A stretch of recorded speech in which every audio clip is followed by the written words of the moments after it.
दोस्तों, दिल्ली के जंतर मंतर पर आंदोलन होने के बाद पहली बार सोनम वांगचुक ने एक बार फिर से नया वीडियो जारी किया है और इस वीडियो में साफ तौर पर देश में चल रही राजनीति को लेकर के एक बड़ा ही गंभीर आरोप लगाया और खुले तौर पर कहा कि अब देश के अंदर एक शांति वाला क्रांति की जरूरत है। यानी कुल मिलाकर के एक आजादी की दूसरी भी लड़ाई लड़ने की जरूरत है, वो भी शांति के तरीके से। सोनम वांगचुक कह रहे हैं कि किस तरीके से हमारे देश के अंदर जो नेता हैं उन नेताओं के अंदर 80% से ज्यादा आपराधिक मामले दर्ज हैं, गंभीर मामले दर्ज हैं। फिर हम विकसित भारत कैसे हो सकते हैं? सोनम वांगचुक ने एक वीडियो जारी किया है दोस्तों, और उस वीडियो में साफ तौर पर कह रहे हैं कि आपको यानी कि जनता से अपील कर रहे हैं कि जनता को उनकी मदद की जरूरत है। यानी जनता उनकी मदद करे कि किस तरीके से देश के अंदर एक शांति तौर पर क्रांति लाई जाए और देश में चल रहे जो बन रहे हालात हैं उसको ठीक किया जाए, नए नेताओं को मौका दिया जाए। सोचिए दोस्तों, सोनम वांगचुक जो है जीडीपी को लेकर के बात कर रहे हैं कि किस तरीके से हमसे जो पिछड़े हुए देश हैं वो भी हमसे अच्छा प्रदर्शन कर रहे हैं, और हम बात करते हैं विकसित भारत की। अगर ऐसा ही चलता रहा तो विकसित भारत तो दूर की बात है, हम अपने आप को कहीं भी नहीं देख पाएंगे। इस तरीके की बातें सोनम वांगचुक ने एक वीडियो के जरिए संदेश दिया है, और जाहिर तौर पर यह वीडियो के मैसेज के पीछे किसको संदेश दिया जा रहा है यह आप सबको पता है दोस्तों।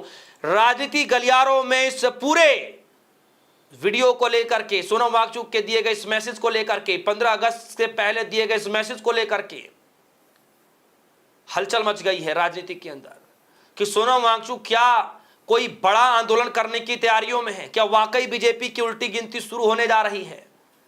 क्या कह रहे हैं सोनम वांगचुक, जरा सुनिए। 15 अगस्त आ रहा है और मुझे आपसे मदद चाहिए।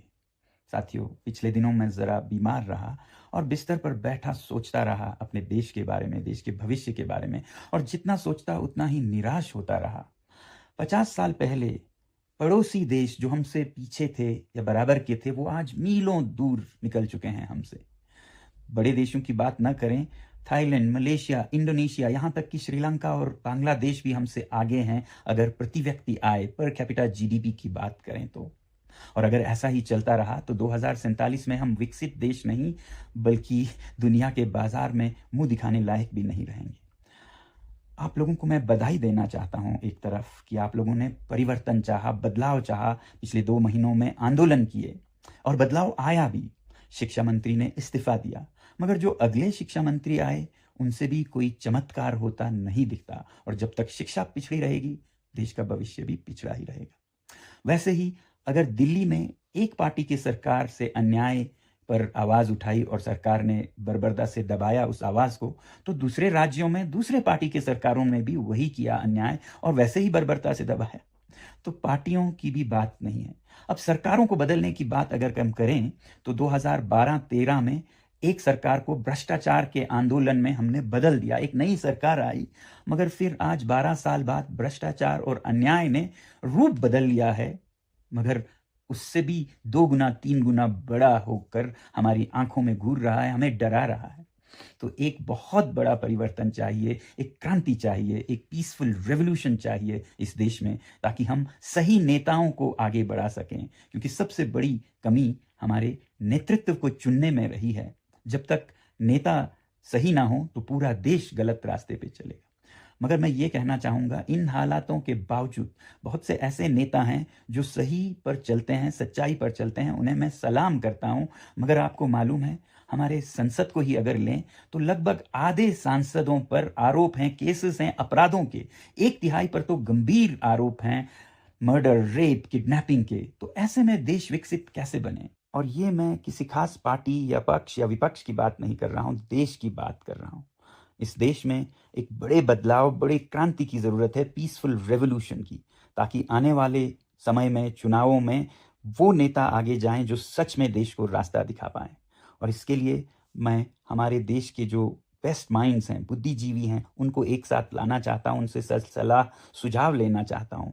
वो नहीं जो सिर्फ इंटेलेक्चुअल्स हैं, बल्कि वो जो निस्वार्थ हैं, सेल्फलेस हैं, चरित्रवान हैं, उसूलों पर चलते हैं, ऐसे लोगों को मिलना चाहता हूँ। मगर यहाँ लद्दाख में बैठे मैं नहीं जानता हूँ वो कहाँ हैं, कौन हैं, और इसमें आप लोग मेरी मदद कर सकते हैं। इस स्वतंत्रता दिवस पर मुझे एक भेंट तोहफा दे सकते हैं। ऐसे नाम सुझाएं आप जिन्हें आप जानते हों और ऐसे गुण रखते हों, और आगे जाकर जो हमारे देश का एक नया नक्शा बनाने में मदद कर सकें। और इनके साथ मैं आप लोगों का सुझाव लेने के लिए आपके राज्य में, आपके शहरों में भी आना चाहूँगा। तब तक के लिए धन्यवाद। स्वतंत्रता दिवस की बधाई और जय हिंद। सुना दोस्तों आपने, ये बात सोनम वांगचुक कह रहे हैं और मीडिया के अंदर दोस्तों ये खबरें चलनी शुरू हो गई। और आपको जानकर हैरानी होगी, जैसे ही सोनम वांगचुक ने ये वीडियो शेयर किया, उससे ठीक अभी 1 घंटे पहले ही, कुछ देर पहले ही सोनम वांगचुक ने ये पोस्टर, 2 पोस्टर शेयर किया जिसमें लिखा है for those who found my video hard to believe, और इसमें लिखा हुआ है GDP per capita in Asia 2026। और देखिए दोस्तों, इसमें Singapore, Macao, Israel, Qatar, Hong Kong और उसके बाद Taiwan, Saudi Arabia, South Korea, Japan, Kuwait, Bahrain, Oman, ये सारे देश और उनके सामने के जो पर कैपिटा इनकम है वो लिखा हुआ है। और आप देखिए जहां पर भारत है वो 41वें नंबर पर है, और उससे ऊपर कैम्बोडिया है, बांग्लादेश है, ईरान है, उसके बाद भूटान है, श्रीलंका है, बहुत सारे देश ऐसे हैं, थाईलैंड है, जिसकी बात खुद सोनम वांगचुक कर रहे हैं कि जीडीपी पर कैपिटा इनकम की जो बात हो रही है, हमसे पिछड़े हुए देश भी आगे जा रहे हैं, हम कैसे विकसित भारत बनेंगे। हमें जरूरत है एक शांतिपूर्ण क्रांति की, हमें जरूरत है दोबारा से बदलाव की। तो दोस्तों, अब सोनम वांगचुक ने एक नया ही तैयारियों में जुट चुके हैं, नए बड़े आंदोलन की तैयारियों में जुड़ने जा रहे हैं। आज तक ने लिखा, दूसरी आज़ादी के लिए आपकी मदद चाहिए। 15 अगस्त से पहले सोनम वांगचुक ने की लोगों से अपील।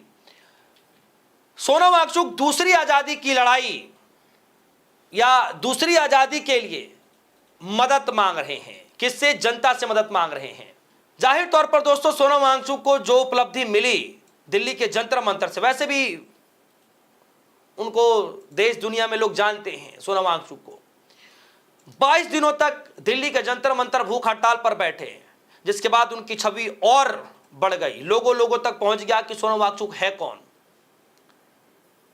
और जब सोनम वांगचुक यहां से जब लद्दाख जाते हैं, अपने क्षेत्र में जाते हैं, तो काफी दिनों तक मीडिया से दूरी रहते हैं, सोशल मीडिया प्लेटफॉर्म से दूर रहते हैं, क्योंकि उनकी तबीयत उतनी ठीक नहीं रहती। लेकिन इतने दिनों से जब वो बैठ करके विचार कर रहे थे, जब सोचा, सोनम वांगचुक बताते हैं कि हम किस ओर बढ़ रहे हैं, हम कैसे आगे बढ़ेंगे, हम कैसे विकसित होंगे। यानी कुल मिलाकर के सोनम वांगचुक ने बीजेपी सरकार, मोदी जी के जो भाषण हैं, कितने सारे भाषण दिए गए, कितने सारे विजन को लेकर के आगे बढ़ने की बातचीत कही गई, लेकिन आज वो सब कुछ धरातल पर दिखता नहीं, दिखाई दे रहा है कहीं भी नहीं। तो आज सोनम वांगचुक ने एक बार फिर से नया ऐलान कर दिया है। तो क्या बड़ा आंदोलन करने जा रहे हैं सोनम वांगचुक? क्या वाकई बीजेपी की उल्टी गिनती शुरू होने जा रही है?